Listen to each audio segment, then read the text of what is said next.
હાલી નૃત્ય, જેને ઘેરિયા નૃત્ય પણ કહેવામાં આવે છે.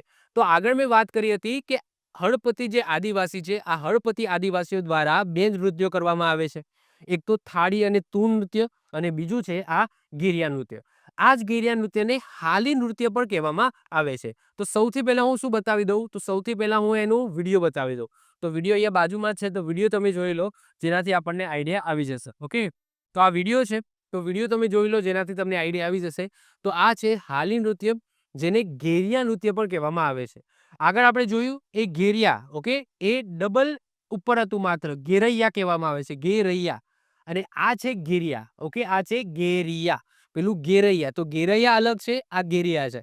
ઘેરૈયા છે એ તળવી આદિવાસી દ્વારા કરવામાં આવે છે, જ્યારે આ ઘેરિયા નૃત્ય છે એ દુબળા હળપતિ આદિવાસીઓ દ્વારા પરફોર્મ કરવામાં આવે છે. તમે અહીંયા વિડીયો તમે જોઈ લો અને કઈ રીતના એ પરફોર્મ કરવામાં આવે છે એ તમે અહીંયા જોઈ લો. ઓકે, તો ઓકે, તો તમે જોઈ લો. ઓકે, આનો અવાજ હું થોડો બંધ કરી દઉં છું અને આ વિડીયો તમે જોવો એટલે તમને આઈડિયા આવી જશે.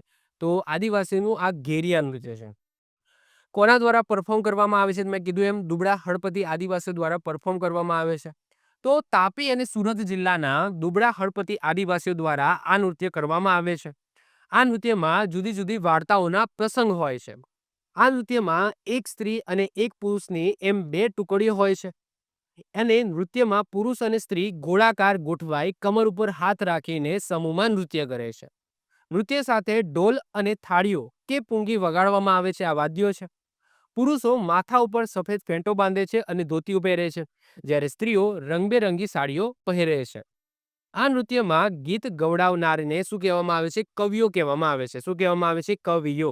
આની અંદર જે ગીત ગવડાવે ને એને શું કહેવામાં આવે? કવિઓ કહેવામાં આવે છે.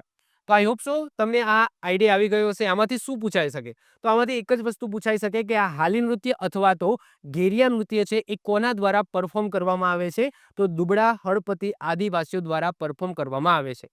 એક વસ્તુ મગજમાં ઉતારી દો કે જે હળપતિ આદિવાસીઓ છે એમને 2 જ નૃત્યો આવડે છે અથવા તો 2 જ નૃત્યો સાથે સંકળાયેલા છે. એક તો તૂર અને થાળી નૃત્ય અને બીજું છે આ ઘેરિયા નૃત્ય. ક્લિયર? ચાલો. આવી જ રીતના ઓછા સમયની અંદર મહત્વપૂર્ણ નોલેજ મેળવવા માટે અને મને સપોર્ટ કરવા માટે આજે જ આપણી યુટ્યુબ ચેનલ ટીચિંગ કિશન ક્લિપને સબસ્ક્રાઇબ કરો.